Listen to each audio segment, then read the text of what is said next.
ക്രിസ്തുവർഷം 624 മാർച്ച് മാസം 13-ാം തീയതി നടന്ന ബദറും 630 ജനുവരി 10-ാം തീയതി നടന്ന മക്കം ഫതഹും, ഇത് രണ്ടും നമ്മുടെ ജീവിതത്തിൽ വലിയ ഒരു സന്ദേശം നൽകുന്നുണ്ട്. പരിമിതമായ സമയത്തിന്റെ ഉള്ളിൽ ഹ്രസ്വമായ സന്ദേശം മാത്രമാണ് ഞാൻ ഉദ്ദേശിക്കുന്നത്. എല്ലാവർക്കും അറിയുന്നതാണ് ബദർ യുദ്ധം. അധികാരം തങ്ങളുടെ കയ്യിൽ ഇല്ലാതിരുന്നപ്പോൾ പിറന്ന നാട്ടിൽ നിന്ന് ആട്ടിയോടിക്കപ്പെട്ട് പലായനം ചെയ്ത് മദീനയിൽ എത്തി നടുവൊന്നു നിവർത്താനുള്ള സമയമായപ്പോഴാണ് ബദർ യുദ്ധം നടക്കുന്നത്. അധികാരം തങ്ങളുടെ കയ്യിലില്ല, തിരിച്ചടിക്കാനുള്ള കൽപ്പന വന്നിട്ടില്ല. ആ ബദറിന്റെ പശ്ചാത്തലത്തിലാണ് ഉദിന ലില്ലദീന യുഖാതലൂന ബിഅന്നഹും ളുലിമു, നിങ്ങൾ ഇനിയും കൊള്ളേണ്ടവരല്ല, ഇനി നിങ്ങൾ തടുക്കേണ്ടവരാണ്, നിങ്ങൾ തിരിച്ചടിക്കേണ്ടവരാണ്, നിങ്ങൾ പ്രതിരോധിക്കേണ്ടവരാണ്, തടുക്കേണ്ടവരാണ്.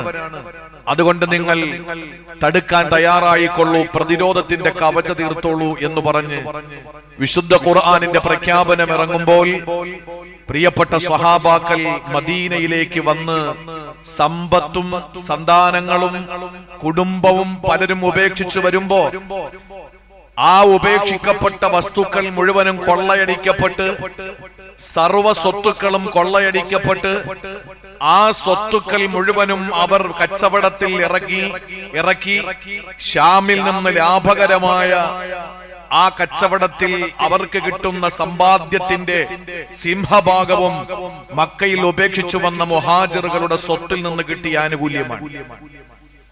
മദീനയിലെത്തിയ മുഹാജിറുകളായ മക്കക്കാരായ സ്വഹാബത്താകട്ടെ അവർക്ക് കയ്യിൽ യാതൊന്നുമില്ല. മദീനക്കാരായ അൻസാരികൾ നൽകിയ ആനുകൂല്യങ്ങളും സഹായവുമല്ലാതെ അവർക്കൊന്നുമില്ല. ആ ഒരു ഘട്ടത്തിൽ ഒന്ന് നടുനിവർത്തി എടുക്കാൻ പറ്റുന്ന ആ സമയം എത്തിയപ്പോഴാണ് ബദറിന്റെ വിളി വരുന്നത്.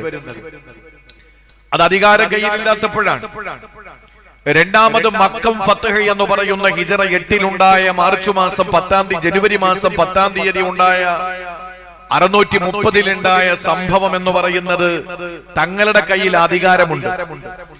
ആദരവായ നബി മുഹമ്മദ് മുസ്തഫ സല്ലല്ലാഹു അലൈഹി വസല്ലമ തങ്ങളുടെയും 10,000-ഓളം വരുന്ന സഹാബത്തിന്റെയും മുന്നിൽ മക്കക്കാരായ മുഴുവൻ വാശിയുടെയും വെറിയുടെയും ക്രോധത്തിന്റെയും കോപത്തിന്റെയും എല്ലാം ആൾരൂപമായിരുന്ന മനുഷ്യത്വം മരവിച്ചുപോയ ഒരു സമൂഹത്തിന്റെ മുഴുവൻ വിരലും നനക്കിയാൽ ചുട്ടരിച്ച് ചാമ്പലാക്കി കളയാൻ കഴിയുന്ന രീതിയിൽ അധികാരം തങ്ങളുടെ കയ്യിൽ കിട്ടിയപ്പോഴാണ് ഹിജറ 8-ലുണ്ടായ മക്ക ഫതഹ് അഥവാ മക്ക വിജയമുണ്ടാകുന്നത്. അധികാരം കയ്യിലുണ്ടായിരുന്നു. മക്ക ഫതഹിന്റെ ദിവസത്തിൽ അധികാരം കയ്യിലുണ്ടായിരുന്നു. ബദർ യുദ്ധം നടക്കുമ്പോ അധികാരമില്ല. പ്രതിരോധത്തിന്റെ മഹാന്മാരായ പ്രിയപ്പെട്ട സ്വഹാബാക്കൾ കൊണ്ടും സഹിച്ചും പുറത്തും നടന്നിരുന്ന ഘട്ടത്തിൽ ഇനി നിങ്ങൾ പ്രതിരോധിക്കണം, നിങ്ങൾ എപ്പോഴും കൊള്ളേണ്ടവരല്ല, നിങ്ങൾ അത് തടുക്കുകയും വേണ്ടി വന്നാൽ തിരിച്ചടിക്കുകയും ചെയ്യാൻ നിങ്ങൾക്ക് ഞാനിതാ പെർമിഷൻ തന്നിരിക്കുന്നു എന്ന് വിശുദ്ധമായ ഖുർആനിലൂടെ അല്ലാഹു തആല അവതരിപ്പിച്ചു കൊടുത്തപ്പോഴാണ് ബദർ ഉണ്ടായത്. നേരെ മറിച്ച് മക്ക ഫതഹ് അഥവാ മക്ക വിജയം എന്ന് പറയുന്നത് വിരലൊന്നും നനക്കിയാൽ മക്കക്കാരെ മുഴുവനും ചുട്ടരിക്കാൻ കഴിയുന്ന രീതിയിൽ 10,000 സ്വഹാബാക്കളുമായി മാർച്ച് മാസം 10-ാം തീയതി ജനുവരി മാസം 10-ാം തീയതി ക്രിസ്തുവർഷം 630 ഹിജറ വർഷം ഹിജറ 8 പരിശുദ്ധമായ റമളാൻ മാസത്തിന്റെ 20-ന്റെ തലേ ദിവസം രാത്രി മക്ക മുകറമയുടെ 4 ഭാഗത്തുള്ള മലമടക്കുകളിൽ 10,000 സ്വഹാബാക്കളെയുമായി അല്ലാഹുവിന്റെ പ്രിയപ്പെട്ട പ്രവാചകൻ തമ്പടിച്ച് താമസിക്കുമ്പോ അധികാരം കയ്യിലുണ്ട്. അപ്പോ പ്രവാചകനും സഹാബത്തും കാണിച്ച സഹിഷ്ണുത, അതാണ് ഈ റമളാനിൽ 2 സന്ദേശങ്ങൾ. ഒന്ന്, പ്രതിരോധം സഹിക്കാനും പൊറുക്കാനും നമ്മളെ അല്ലാഹു നിയോഗിച്ചു. ആ സഹിക്കുകയും പൊറുക്കുകയും ചെയ്യുന്നതിനപ്പുറത്ത് നിങ്ങൾ പ്രതിരോധിക്കണം എന്ന ഒരു സന്ദേശം ബദറിലൂടെ തരുമ്പോൾ അധികാരം നിങ്ങളുടെ കയ്യിലില്ലാത്തപ്പോഴാണ്. അധികാരം നിങ്ങളുടെ കയ്യിൽ കിട്ടിയാൽ സഹിഷ്ണുതയാകണം നിങ്ങളുടെ ഭാഗത്ത് നിന്നുണ്ടാകേണ്ടത്. പിന്നെ നിങ്ങൾ അടിക്കാനുള്ളവരല്ല, പിന്നെ നിങ്ങളെ തല്ലാനുള്ളവരല്ല, പിന്നെ നിങ്ങൾക്ക് പ്രതിരോധിക്കേണ്ടി വരില്ല. കാരണം എന്താണ്? അവര് പഞ്ചപുച്ഛമടക്കി നിങ്ങളുടെ മുന്നിലെത്തും. അന്ന് നിങ്ങൾ അവരോട് യാതൊരു നിലയിലുള്ള വാശിയും വീറും വൈരാഗ്യവും വൈമനസ്യവും വൈഷമ്യവും വൈക്ലഭ്യവും നിങ്ങൾ എടുത്തു കളയരുത്. നിങ്ങൾ അവരോട് കരുണയോടെ ഇടപെടണമെന്നുള്ള വിശുദ്ധമായ സന്ദേശമാണ് മക്കാ വിജയ സന്ദേശത്തിലൂടെ റമളാനിൽ അല്ലാഹുവിന്റെ ഹബീബിനോട് പടച്ചതമ്പുരാൻ അറിയിച്ചത്, ലോകത്തോട് പ്രവാചകൻ വിളിച്ചു പറഞ്ഞത്. ഞാൻ എന്റെ പ്രിയപ്പെട്ട സഹോദരങ്ങളോട് ബദറിനെ പറ്റി ഒരു വാക്ക് പറയട്ടെ. ബാക്കി വിശദീകരണങ്ങളൊക്കെയും ഇന്ന് രാത്രി ഇൻഷാ അല്ലാഹ് എല്ലാവരും ആ ബദർ അനുസ്മരണ പ്രഭാഷണത്തിലും ദുആയിലും നിങ്ങൾ എത്തിച്ചേരണം. ഞാൻ എന്റെ പ്രിയപ്പെട്ട സഹോദരങ്ങളോട് പലവട്ടം നമ്മൾ കേട്ടിട്ടുള്ളവരും പഠിച്ചിട്ടുള്ളവരും വായിച്ചിട്ടുള്ളവരുമായതുകൊണ്ട് വലിയ വിശദീകരണങ്ങൾക്കൊന്നും ആവശ്യമില്ല. എപ്പോഴാണ് ബദറിന്റെ പശ്ചാത്തലം? നമ്മൾ കരുതുന്നത് എന്താണ്? ഒന്നുകിൽ വഴിയിലൂടെ നടന്നു വന്ന അബൂ സുഫിയാനും സംഘവും ഷാമിൽ നിന്ന് കച്ചവടം ചെയ്ത് തിരിച്ചു വരുമ്പോ അവരെ തടഞ്ഞു നിർത്തിയിട്ട് മർദ്ദിക്കാൻ പോയി എന്ന് ചില ആളുകൾ പറയുന്നുണ്ട്. ഞാൻ ഇപ്പോഴും പറയുന്നു, ഇസ്ലാമിന്റെ ചരിത്രം പഠിക്കാതെയാണ് പലരും ഇസ്ലാമിനെതിരെ കുതിര കയറുന്നത്. ഭൂമിശാസ്ത്രപരമായി ഞാൻ പലവട്ടം ഉണർത്തിയിട്ടുള്ള കാര്യമാണ്. ഭൂമിശാസ്ത്രപരമായി ഇസ്ലാമിന്റെ ചരിത്രങ്ങൾ എടുത്തു നോക്കിയാൽ പ്രഥമ യുദ്ധം ബദർ മദീനയിൽ നിന്ന് 150 കിലോമീറ്റർ ഇപ്പുറം, മക്കയിൽ നിന്നാകട്ടെ 350 കിലോമീറ്റർ ഇപ്പുറം. മദീനക്കാര് നബിയും സഹാബത്തും അങ്ങോട്ട് പോയതല്ല എന്ന് ഭൂമിശാസ്ത്രപരമായി തെളിയിക്കാൻ കഴിയും. അവരിങ്ങോട്ട് വന്നതാണ്. ഉഹദ് മദീനയുടെ തൊട്ടുമുറ്റത്താണ്. ബാബു സലാമിൽ നിന്ന് പിറകിലേക്ക് നോക്കിയാൽ നമുക്ക് കാണാം ഉഹദ് മല. അവിടെയാണ് ഉഹദ് മലയുടെയും ജബൽ റുമാത്ത്, അതിന്റെ ഇടയിലാണ് മഅരിക്കത്ത് ഹംസത്തുൽ കറാർ തങ്ങൾ കിടക്കുന്ന പരിശുദ്ധമായ ആ ഭാഗം. അവിടെയാണ് യുദ്ധം നടന്നത്. മദീനയുടെ മുറ്റത്താണ്. മദീനയിൽ നിന്ന് 1 കിലോമീറ്റർ 2 കിലോമീറ്ററോ അപ്പുറത്ത്, അങ്ങ് ഏറ്റവും പോയാൽ ഒരു 4 കിലോമീറ്റർ. മക്കാർ ഇങ്ങോട്ട് വന്നതാണ്, മദീനക്കാർ അങ്ങോട്ട് പോയി അടിച്ചതല്ല. പിന്നെ നടന്ന അഹ്സാബ് എന്ന സഖ്യകക്ഷികൾ കൂട്ടം കൂടി വന്ന അഹ്സാബ് അഥവാ ഖന്തഖ് യുദ്ധം. ഖന്തഖ് എവിടെയാണ്? മദീനയുടെ മുറ്റത്താണ്, മദീനയുടെ തൊട്ടടുത്താണ്. മക്കാർ ഇങ്ങോട്ട് വന്നതാണ്. പ്രിയപ്പെട്ട സഹോദരങ്ങളെ, ഇസ്ലാം യുദ്ധത്തിന് സമാനമാണ് എന്ന് നാഴികയ്ക്ക് 40 വട്ടം രാപ്രസംഗങ്ങളിലും കവലപ്രസംഗങ്ങളിലും ചാനൽ ചർച്ചകളിലും സോഷ്യൽ മീഡിയയിലും വിളമ്പുന്നവർക്ക് വിവരമില്ലാത്തത് കൊണ്ടാണ് എന്ന് നമുക്ക് മനസ്സിലാക്കാം. പക്ഷേ അത് നമ്മളിൽ പലരും നമ്മളത് കേൾക്കുകയും വായിക്കുകയും ചെയ്യുമ്പോൾ ശരിയാണല്ലോ എന്ന് ചിന്തിച്ചു പോകുന്ന മുസ്ലിം സമുദായത്തിന്റെ അപക്വമായ ചില ചിന്തകളെ തിരുത്തി കുറിക്കാൻ വേണ്ടി ഞാൻ പറയുന്നു, ബദർ യുദ്ധം നടന്നത് ഒരിക്കലും തിരിച്ചടിക്കാൻ വേണ്ടിയായിരുന്നില്ല. ഒന്ന്, ഇവർ മക്കയിൽ നിന്ന് പോകുമ്പോ മക്കയിൽ എല്ലാം ഉപേക്ഷിച്ചു പോയവരാണ്. അവരുടെ സ്വത്ത് മുഴുവനും മക്കയിലാണ്. ഞാനൊരിക്കൽ ഒരു സഹാബിയുടെ കഥ പറഞ്ഞിരുന്നു. മഹാനായ സുഹൈബ് ബിൻ സിനാൻ റൂമി റളിയല്ലാഹു അൻഹു, റോമക്കാരനാണ്. സുഹൈബ് തങ്ങൾ മഹാനായ പ്രവാചകനെ കൊണ്ട് വിശ്വസിച്ചു. മക്കയിൽ വന്ന്, അദ്ദേഹം റോമക്കാരനാണ്, മക്കയിൽ വന്ന് ഒരുപാട് കച്ചവടം നടത്തി ലാഭങ്ങൾ ഒരുപാട് കൊയ്തു. അദ്ദേഹം മദീനയിലേക്ക് പലായനം ചെയ്യാൻ വേണ്ടി ഇറങ്ങുമ്പോ മക്കക്കാര് വളർന്നിട്ട് പറഞ്ഞു, സുഹൈബെ, നിനക്ക് മദീനയിൽ പോകണമെങ്കിൽ പൊയ്ക്കോ, നിനക്ക് മുഹമ്മദാണ് വലുതെങ്കിൽ പൊയ്ക്കോ, പക്ഷേ നിന്റെ സമ്പത്തിൽ നിന്ന് ഒരു ഈത്തപ്പഴത്തിന്റെ കുരു പോലും നിന്നെ കൊണ്ടുപോകാൻ ഞങ്ങൾ അനുവദിക്കില്ല. കാരണം ഈ നാട്ടുകാരനല്ലാത്ത വിദേശത്ത് റോമിൽ നിന്ന് വന്ന് ഇവിടെ കച്ചവടം ചെയ്ത് ഞങ്ങളുടെ പൈസ കൊണ്ട് വലിയ മുതലാളിയായിട്ട്, ഞങ്ങളുടെ പൈസ കൊണ്ട് മുതലാളിയായി ലാഭം കൊയ്തെടുത്ത നീ ഒരിക്കലും ഇതും കൊണ്ട് മദീനയിലേക്ക് പോകാമെന്ന് കരുതണ്ട എന്ന് പറഞ്ഞപ്പോൾ മഹാനായ സുഹൈബ് ബിൻ സിനാൻ റൂമി റളിയല്ലാഹു തആല അൻഹു നെഞ്ചു വിരിച്ചുകൊണ്ട് പറഞ്ഞൊരു വാക്കുണ്ട്. നിങ്ങൾ എന്താ കരുതിയത്? ഞാൻ ഈ സമ്പത്തും കെട്ടിപ്പിടിച്ച് ഇവിടെ കിടക്കുമെന്നാണോ കരുതിയത്? എനിക്ക് ദുനിയാവും ദുനിയാവിലുള്ള സ്വത്തുക്കളെക്കാളും എനിക്ക് വലുത് എന്റെ ഹബീബായ പ്രവാചകൻ നബി മുഹമ്മദ് മുസ്തഫ സല്ലല്ലാഹു അലൈഹി വസല്ലമ തങ്ങളാണ്. എനിക്ക് വലുത് പരിശുദ്ധ ദീനാണ്. ഞാൻ സ്വപ്നം കാണുന്നത് മദീനയാണ്. അതുകൊണ്ട് ഞാൻ ഇതാ ഒരു ഈത്തപ്പഴത്തിന്റെ കുരു പോലും ഞാൻ കൊണ്ടുപോകുന്നില്ല, ഒരു മുന്തിരിയുടെ ഒരു വള്ളി പോലും ഞാൻ കൊണ്ടുപോകുന്നില്ല, ഉണങ്ങിയ ഈന്തപ്പനയുടെ ഏതെങ്കിലും ഒരു തണ്ട് പോലും ഞാൻ കൊണ്ടുപോകുന്നില്ല, ഈ ഉടുത്തിരിക്കുന്ന തുണിയല്ലാതെ ഒന്നും ഞാൻ കൊണ്ടുപോകുന്നില്ല എന്ന് പറഞ്ഞ് സർവ്വ സ്വത്തുക്കളും മക്കയിൽ ഉപേക്ഷിച്ചിട്ട് മദീനയിലേക്ക് പലായനം ചെയ്ത സുഹൈബ് ബിൻ സിനാൻ റൂമി റളിയല്ലാഹു തആല അൻഹുവിനെ പോലുള്ള സഹാബാക്കൾ സർവ്വ സ്വത്തുക്കളും മക്കയിൽ ഉപേക്ഷിച്ചിട്ട് പോയി. ആ സ്വത്ത് മുഴുവനും കൈയടക്കി കൊള്ളയടിച്ചു. എന്നിട്ട് അതും കൊണ്ട് നേരെ ഷാമിലേക്ക് പോയി കച്ചവടം ചെയ്യാൻ. അവിടെ പോയത് എന്തിനാണെന്നറിയോ? എന്തിനാൻ?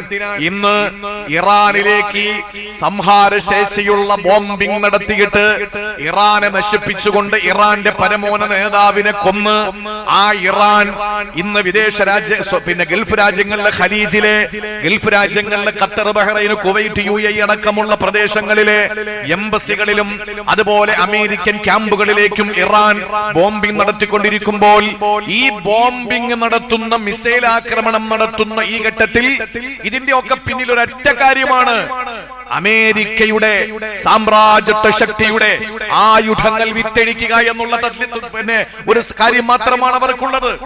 ഇതിന്റെ ഒക്കെ ചുക്കാൻ പിടിക്കുന്നത് അമേരിക്കയും ഇസ്രയേലുമാണ്. അവർ തമ്മിലുള്ള അന്തർധാരയാണ് പ്രിയപ്പെട്ടവരെ പരസ്പരം തമ്മിലടിപ്പിക്കുക എന്നുള്ളത്. ഞാൻ തറാവീഹിന് ഒരിക്കൽ പറഞ്ഞിരുന്നു. ഞാൻ ആ ഭാഗത്തെ പറ്റി പറയുന്നില്ല. സെൻട്രൽ ഗവൺമെന്റ് സംസ്ഥാന ഗവൺമെന്റിനോട് പറഞ്ഞിരിക്കുന്നു, ഇറാൻ അനുകൂലമായി പ്രസംഗിക്കുന്നവരെയൊക്കെ പ്രത്യേകം നോട്ട് ചെയ്തോളാൻ. അത് പേടിച്ചുകൊണ്ടല്ല ഞാൻ പറയുന്നത്.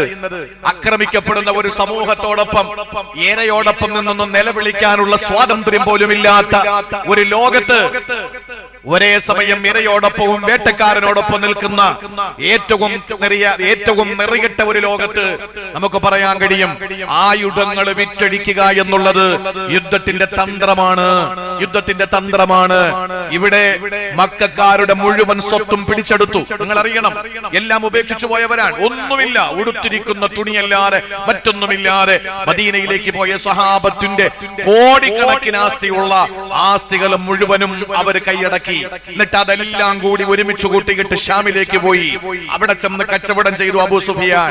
ആ അബൂ സുഫിയാൻ കച്ചവടം ചെയ്തത് ആരുടെ പണം കൊണ്ടാണ്? അവരുടെ ആരുടെയും പണം കൊണ്ടല്ല. തീരെയില്ല എന്ന് പറയാനും പറ്റൂല, ഉണ്ട്. അതിൽ മക്കക്കാരായ മുഹാജിറുകൾ മദീനയിലേക്ക് പോയ പലരുടെയും സ്വത്താണ്. അത് മുഴുവനും കൊണ്ടുവന്ന് അവര് ലാഭകരമായ കച്ചവടം നടത്തിയിട്ട് അവര് കൊണ്ടുവന്നത് ഗോതമ്പ് മാത്രമായിരുന്നില്ല. അവര് കൊണ്ടുവന്നത് ഈ പറയുന്ന ബാർലി മാത്രമായിരുന്നില്ല. അവര് കൊണ്ടുവന്നത് ഈ പാവപ്പെട്ട മദീനയിൽ താമസിക്കുന്ന മക്കയിൽ നിന്ന് പലായനം ചെയ്തു പോയ സഹാബത്തിനെ ആക്രമിക്കാനുള്ള ആയുധങ്ങൾ കൂടി വാങ്ങി എന്നുള്ളതാണ്. ആയുധങ്ങൾ കൂടി വാങ്ങി എന്നുള്ളതാണ്. അവിടെയാണ് ആയുധ കച്ചവടം. ഇത് ഇന്ന് തുടങ്ങിയതല്ലല്ലോ പ്രിയപ്പെട്ടവരെ. ക്രിസ്തു വർഷം 624 ജനുവരി മാർച്ച് മാസം, നേരത്തെ പറഞ്ഞതുപോലെ 10-ാം തീയതി, പരിശുദ്ധമായ ഹിജറ 2-ാം വർഷം ബദർ യുദ്ധം നടക്കുമ്പോ, ആ ബദർ യുദ്ധം മാർച്ച് 13-ാം തീയതി ബദർ യുദ്ധം നടക്കുമ്പോ, ആ ബദർ യുദ്ധത്തിന് വേണ്ടിയിട്ട് പ്രിയപ്പെട്ട സഹാബത്തിനെ അള്ളാഹുവിന്റെ പ്രിയപ്പെട്ട പ്രവാചകൻ ക്ഷണിച്ചു കൊണ്ടുപോകുന്നത് ഒരിക്കലും ആക്രമിക്കാനായിരുന്നില്ല, ഇവരുടെ സ്വത്ത് പിടിച്ചെടുക്കാനുമായിരുന്നില്ല. അങ്ങനെ ആകാമല്ലോ, ഞങ്ങളുടെ സ്വത്ത് കൊണ്ടാണ് ഇവരെ അബൂ സുഫിയാൻ കച്ചവടം ചെയ്യുന്നത്, അതുകൊണ്ട് ഞങ്ങൾക്ക് അതിന്റെ ലാഭം വേണമെന്ന് പറഞ്ഞിട്ട് ലാഭം പിടിച്ചു നിർത്തി വാങ്ങാൻ വേണ്ടി പോയതല്ല, മറിച്ച് തങ്ങളെ ആക്രമിക്കാൻ ഒരു വലിയ ആയുധ ശേഖരവുമായിട്ട് അബൂ സുഫിയാൻ വരുന്നുണ്ടെന്ന വിവരം കിട്ടിയപ്പോഴാണ് സഹോദരങ്ങളെ തടയാൻ വേണ്ടിയിട്ട് ആയുധ ലാഭ കച്ചവടത്തിലൂടെ ആയുധം വാങ്ങി കൂട്ടിയിട്ട് വന്ന ഒരു സമൂഹത്തെ തടഞ്ഞു നിർത്തിയിട്ട് അരുതെന്ന് പറയാൻ വേണ്ടിയാണ് പ്രവാചകൻ സഹാബത്തിനെ ക്ഷണിച്ചത്. ഖുർആൻ വളരെ സ്പഷ്ടമായി പറയുന്നുണ്ട്. അൻഫാൽ അധ്യായം നിങ്ങൾ എടുക്കണം. അൻഫാൽ യുദ്ധത്തിനെ സംബന്ധിച്ചും സമരാർജിത സ്വത്തിനെ പറ്റിയിട്ടും പറയുന്ന അധ്യായമാണ്. ആ അധ്യായത്തിൽ 7-ാമത്തെ വചനത്തിൽ അല്ലാഹു പറയുന്നത്, വഇദ് യഇദുകുമുല്ലാഹു ഇഹ്ദ ത്വായിഫതൈനി أنها لكم وتودون أن غير ذات الشوكة تكون لكم ويريد الله أن يحق الحق ويبطل كلماته ويقطع دابر الكافرين. വിശുദ്ധ ഖുർആൻ പറയുന്നുണ്ട്, നിങ്ങൾ ഉദ്ദേശിച്ചത് രണ്ടാളൊരു സംഘത്തെ നിങ്ങൾക്ക് നേരിടാമെന്നാണ്. പാവപ്പെട്ട ബദരീങ്ങൾ ആദ്യം പ്രതീക്ഷിച്ചത് എന്താണ്? നിങ്ങൾ ഉദ്ദേശിച്ചത് ഒരു ആയുധരഹിത വിപ്ലവമായി. അവരെ തിരിച്ചടിക്കാം. ഖുർആനാ പറയുന്നത്, നിങ്ങൾ ആയുധമെടുക്കൽ നിങ്ങളെ ലക്ഷ്യമായിരുന്നില്ല. നിങ്ങൾ ആയുധമെടുക്കൽ നിങ്ങളുടെ ലക്ഷ്യമായിരുന്നില്ല, മറിച്ച് ആയുധരഹിതമായ ഒരു പോരാട്ടത്തിനാണ് നിങ്ങൾ ഉദ്ദേശിച്ചത്. പക്ഷേ അല്ല നിങ്ങളുടെ ഉദ്ദേശം എന്താണെന്നറിയോ? അല്ലാഹു തആല ഇവിടെ ഹക്കിനെ പുലർത്തണമെന്നും സത്യനിഷേധികളുടെ അടിവേര് തായ്വേര് മൂടോടെ മുരടോടെ വേരോടെ പിഴുതെറിയണമെന്നും അല്ലാഹു ഉദ്ദേശിച്ചു എന്ന് സൂറത്തുൽ അൻഫാൽ വചനം 7. ഇവിടെ ഖുർആനിന്റെ ശകലങ്ങൾ കണ്ടന്റുകൾ എടുത്തു വെച്ചിട്ട് വിവരമില്ലാതെ വിവരദോഷികൾ എന്തെങ്കിലുമൊക്കെ വാട്സപ്പുകളിലും ഫേസ്ബുക്കുകളിലും സോഷ്യൽ മീഡിയയിലും പറയുമ്പോൾ അതൊക്കെ ഏറ്റുപിടിച്ചിട്ട് ഇസ്ലാമിൽ നിന്ന് പുറത്തു പോയിട്ട് വീണ്ടും ഞങ്ങൾ മുസ്ലിം എക്സ് ആണെന്ന് പറഞ്ഞ് ജീവിക്കുകയും, അങ്ങനെ ആരെങ്കിലും പറയാറുണ്ടോ? രാത്രി ബാത്റൂമിൽ പോയിട്ട് തിരിഞ്ഞിരുന്നിട്ട് ഇത് ഞാൻ ആദ്യം കഴിച്ച ബിരിയാണിയാണെന്നാരും പറഞ്ഞ ശീലമൊന്നും നമ്മൾ കണ്ടിട്ടില്ല. അങ്ങനെയാ ഇപ്പൊ നടന്നുകൊണ്ടിരിക്കുന്നത്. ഞാൻ മുമ്പ് അങ്ങനെ ആയിരുന്നു, അതെന്തിനാ ഇപ്പൊ പറയുന്നേ? നീ അങ്ങനെ ആയിരുന്നു, നിന്നെ ഇസ്ലാമിന് വേണ്ടാത്തോണ്ട് അല്ലാഹു തആല പുറത്താക്കി, പുകഞ്ഞ കൊള്ളി പുറത്താണ്. ഇപ്പോഴും നീ എന്തിനാ തിരിഞ്ഞിരുന്നിട്ട് മുസ്ലിം ആയിരുന്നു എന്ന് പറയുന്നത്? അതിന്റെ ആവശ്യമില്ലല്ലോ. ഞാനിത് രാവിലെ കഴിച്ച ബിരിയാണിയാണ്, ഉച്ചയ്ക്ക് കഴിച്ച നെയ്ച്ചോറാണെന്നാരും പറയാറില്ല വിസർജറ്റ് നോക്കിയിട്ട്. എന്ന് പറഞ്ഞാൽ പ്രിയപ്പെട്ട സഹോദരങ്ങളെ, മുമ്പ് നീ ഉണ്ടായിരുന്നത് മധുരമോറുന്ന ബിരിയാണിയാണ്, ഇപ്പൊ വിസർജത്തിന്റെ സ്ഥാനത്താണ് നീ ഉള്ളത്. എന്നിട്ട് നീ ബിരിയാണിയുടെ കഥ ഇപ്പോഴും പറഞ്ഞുകൊണ്ടിരിക്കുന്നത് എന്താ? ഇപ്പോഴും നിന്റെ ഉള്ളിൽ എവിടെയോ ഒരു ചെറിയ കണല് കിണാതെ കിടക്കുന്നുണ്ട് ഇസ്ലാമിന്റേത്. അതിനോടുള്ള താല്പര്യമാണ്, ഇസ്ലാമിനെ പരിഹസിക്കലാണ്, ആരിൽ നിന്നും അച്ചാരം വാങ്ങിയിരിക്കുകയാണ്. വിശുദ്ധ ഖുർആൻ പറഞ്ഞു,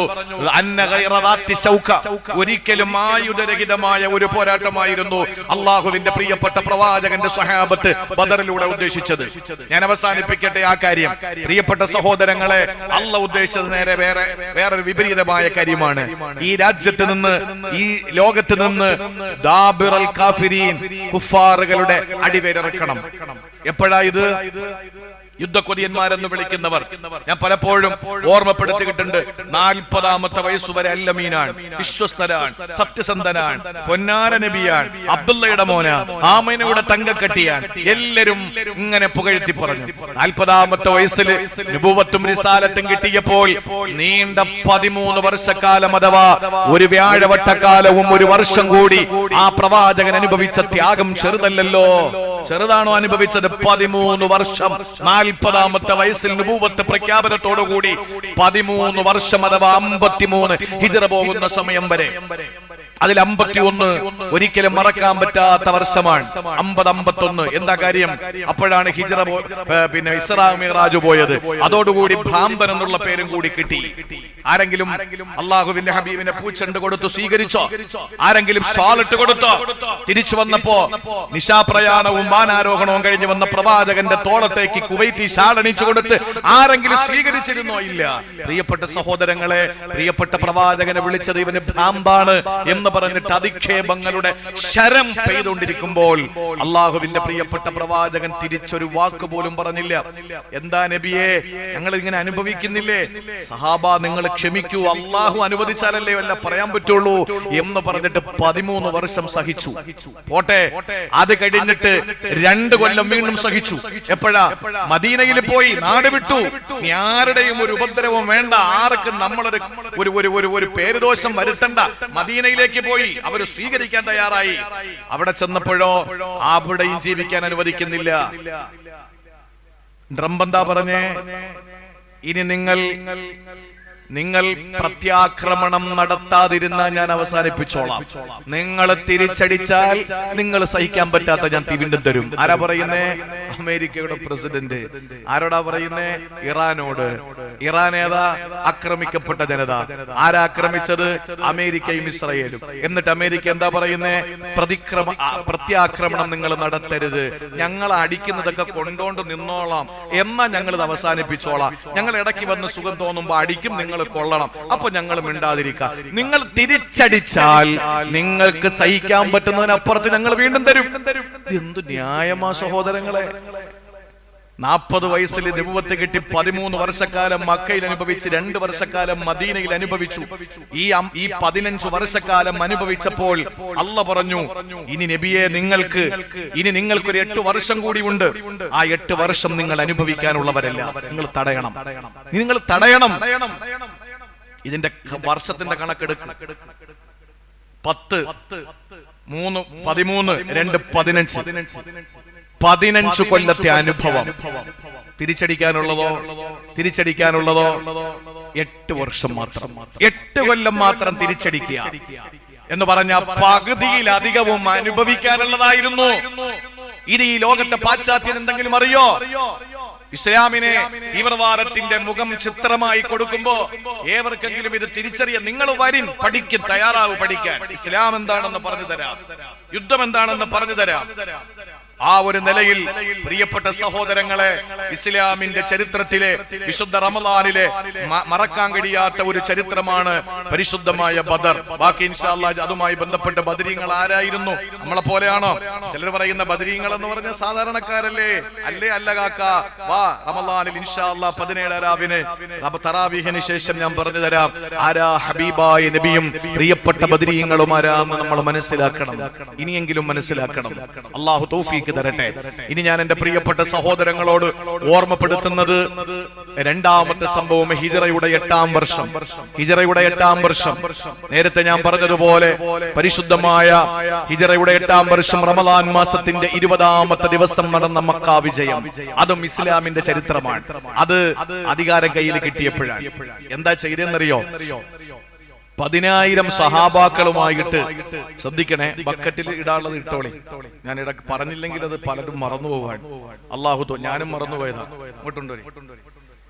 അള്ളാഹു നമ്മുടെ സമ്പത്തിൽ ബറക്കത്ത് തരട്ടെ. അള്ളാഹു നമ്മുടെ സമ്പത്തിലും സന്താനങ്ങളിലും കുടുംബത്തിലൊക്കെ ബറക്കത്ത് തരട്ടെ ഇൻഷാ അല്ലാഹ്. കാര്യമായ രീതിയിൽ എല്ലാവരും ഒരു ഹദിയ. പരിശുദ്ധ റമളാനാണ്. നമ്മളൊക്കെ വലിയ ഭാഗ്യവാന്മാരാ. നമ്മുടെ നാട്ടുകാർ തന്നെ പലരും ഇപ്പൊ തന്നെ ഷാർജയിൽ കുടുങ്ങിക്കിടക്കുന്നവര്, അതുപോലെ തന്നെ ഒമാനിൽ കുടുങ്ങിക്കിടക്കുക. അങ്ങോട്ടും പോകാൻ പറ്റുന്നില്ല, ഇങ്ങോട്ടും പോകാൻ പറ്റുന്നില്ല. അവര് റൂമെടുത്ത് താമസിക്കുകയാണ്. അവർക്ക് തറാവീ കിട്ടുന്നില്ല, നോമ്പ് തുറയ്ക്ക് മാന്യമായ ഭക്ഷണം കിട്ടുന്നില്ല. അവരൊക്കെ നമ്മുടെ സഹോദരങ്ങളാണ്. നമുക്ക് അള്ളാഹു വലിയ ഭാഗ്യമാണ്. അള്ളാഹു എല്ലാ പ്രതിസന്ധികളിൽ നിന്നും നമ്മളെ കാത്തുരക്ഷിക്കട്ടെ. പ്രിയപ്പെട്ട സഹോദരങ്ങളെ, ഒരു രസകരമായ സംഭവമാണ്. നബി തങ്ങളുടെ ഹിക്മത്ത് എന്താണ്? 10,000 സഹാബാക്കളുമായിട്ട് മദീനയിൽ നിന്ന് വരിക മക്ക വിജയം. ഹിജറയുടെ 8-ാം വർഷം. ഹിജറയുടെ 8-ാം വർഷം മദീനയിൽ നിന്ന് നബി തങ്ങൾ പ്രിയപ്പെട്ട സഹാബത്തുമായിട്ട് വരുന്നു. ക്രിസ്തുവർഷം 630 ജനുവരി മാസം 10-ാം തീയതി നേരെ വന്നു. മക്കയുടെ 4 ഭാഗത്തുള്ള കഅബാലയത്തിന്റെ 4 ഭാഗത്തുള്ള മലമടക്കുകളിൽ കയറി 10,000 സഹാബാക്കൾ നിൽക്കുകയാണ്. സഹാബാക്കളോട് നബി തങ്ങൾ പറഞ്ഞെന്താണെന്നറിയോ? എല്ലാവരും ഓരോ അടുപ്പ് കത്തിക്കാൻ പറഞ്ഞു. 10,000 അടുപ്പ് കത്തി. ആലോചിച്ച് നോക്കിയേ, 10,000 അടുപ്പ് മക്കയിൽ ജബൽ അബൂ ഖുബൈസിന്റെയും ഷൈബ് അബി താലിബിന്റെയും അതുപോലെ തന്നെ ജബൽ ഉമറിന്റെയും പരിസരങ്ങളിൽ സഹോദരങ്ങളെ 10,000 ഓരോരുത്തർ ഈ 2 അടുപ്പ് കത്തിക്കാൻ പറഞ്ഞു. അപ്പൊ എത്രയായി? 20,000 അടുപ്പുകൾ. ഒരു റിപ്പോർട്ടിൽ എന്നല്ല, ബഹുഭൂരിപക്ഷം റിപ്പോർട്ടും 10,000 എന്നാണ്. 10,000 അടുപ്പ് കഅബാലയത്തിന്റെ 4 ഭാഗത്തെ മലമടക്കുകളിൽ കത്തുകയാണ്. അബൂ സുഫിയാൻ, അബ്ബാസ് അടക്കമുള്ളവർ. അബ്ബാസ് ആരാ? നബി തങ്ങളുടെ പ്രിയപ്പെട്ട കൊച്ചാപ്പ അബ്ബാസ് ബിൻ അബ്ദുൽ മുത്തലിബ് അന്ന് മുസ്ലിം ആയിട്ടില്ല. ഇസ്ലാം ഒളിച്ചു വെച്ചിരിക്കുകയാണ്. അബൂ സുഫിയാൻ അന്ന് മുസ്ലിം ആയിട്ടില്ല. ആലോചിച്ചു നോക്കൂ നിങ്ങൾ. അവരിങ്ങനെ മക്കയിൽ താമസിക്കുമ്പോ 4 ഭാഗത്തേക്ക് നോക്കുമ്പോ ഇന്നത്തെ പോലെ ക്ലോക്ക് ടവറും ഇന്നത്തെ പോലെ വലിയ വലിയ സ്ഥാപനങ്ങളൊന്നും അന്നില്ലല്ലോ. കഅബാലയം ഒരു കുഴിയിലാണ്. 4 ഭാഗത്ത് പർവ്വതങ്ങൾ. ആ പർവ്വതങ്ങളുടെ മുകളിൽ ഇങ്ങനെ തീ കത്തുകയാണ് രാത്രി. അള്ളാഹുവിന്റെ ഹബീബ് സല്ലല്ലാഹു അലൈഹി വസല്ലം 10,000 അടുപ്പ് കത്തിക്കാൻ പറഞ്ഞു. 10,000 അടുപ്പ് കത്തിച്ചു.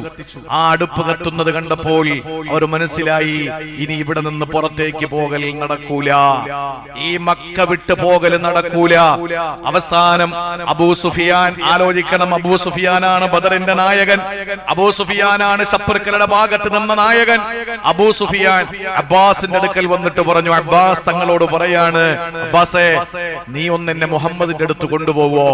എല്ലാം ഏറ്റു പറഞ്ഞിട്ട് എനിക്ക് മാപ്പ് ചോദിക്കണം. ഇനി രക്ഷപ്പെടാൻ പറ്റുമെന്ന് തോന്നുന്നില്ല.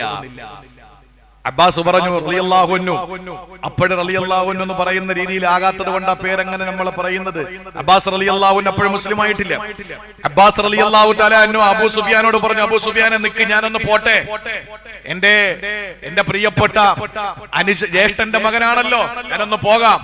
അങ്ങനെ ചെന്നിട്ട് ചോദിച്ചു, മുഹമ്മദ് നബി തങ്ങുന്ന തമ്പ് എവിടെയാണ്? തമ്പ് കാണിച്ചു കൊടുത്തു. അള്ളാഹുവിന്റെ റസൂലിന്റെ മുമ്പിൽ ചെന്നിട്ട് പറഞ്ഞു, നബിയെ, അബൂ സുഫിയാൻ ഒന്ന് കാണണമെന്നൊരു ആഗ്രഹമുണ്ട്. നബി തങ്ങൾക്കറിയാം അബ്ബാസ് തങ്ങളെ പറ്റിയിട്ട് രഹസ്യമായി വെച്ചിരിക്കാൻ. അബ്ബാസ് തങ്ങൾ പറഞ്ഞു, അബൂ സുഫിയാൻ വന്ന് കാണണമെന്ന് ആഗ്രഹമുണ്ട്. ആയിക്കോട്ടെ, വന്നോട്ടെ, പ്രശ്നമല്ല. നബി തങ്ങളെ, ഈ അബൂ സുഫിയാൻ ഇത്തിരി ഫഖറിന്റെ ആളാ. ചില ആളുകളെ പൊക്കി വെച്ചു കൊടുത്തില്ലെങ്കിൽ ഒരു പൈസയും കൊടുക്കൂല. ചില ആളുകൾക്ക് അങ്ങനെ സ്വഭാവമുണ്ട്. ഇയാൾ വലിയ ആളാന്ന് പറഞ്ഞില്ലെങ്കിൽ പൈസ കൊടുക്കൂല, വലിയ ആളാന്ന് പറഞ്ഞാൽ എന്തോണോ കൊടുക്കും. ചില ആളുകൾക്ക് അങ്ങനെ ഒരു സ്വഭാവമുണ്ട്. മരണ വീട്ടിൽ പോയാൽ മയ്യത്താകണം, കല്യാണ വീട്ടിൽ പോയാൽ പുതിയാപ്പിളാകണം. ചിലർക്ക് അങ്ങനെയാണ്. അബ്ബാസ് തങ്ങൾ വന്നിട്ട് പറഞ്ഞു, അബൂ സുഫിയാൻ ഫഖറിന്റെ ആളാ, അവിടെ ഇച്ചിരി പൊക്കി വെച്ചു കൊടുക്കാൻ പറ്റുമോ നബി എന്ന് ചോദിച്ചു. എന്താ പ്രശ്നം? അയാളെ പൊക്കി വെച്ചു കൊടുത്താൽ എന്താ പ്രശ്നം? അയാൾ ഇസ്ലാമിലേക്ക് വരും എന്നുള്ളത് ശരിയല്ലേ? അയാളെ ഉപദ്രവം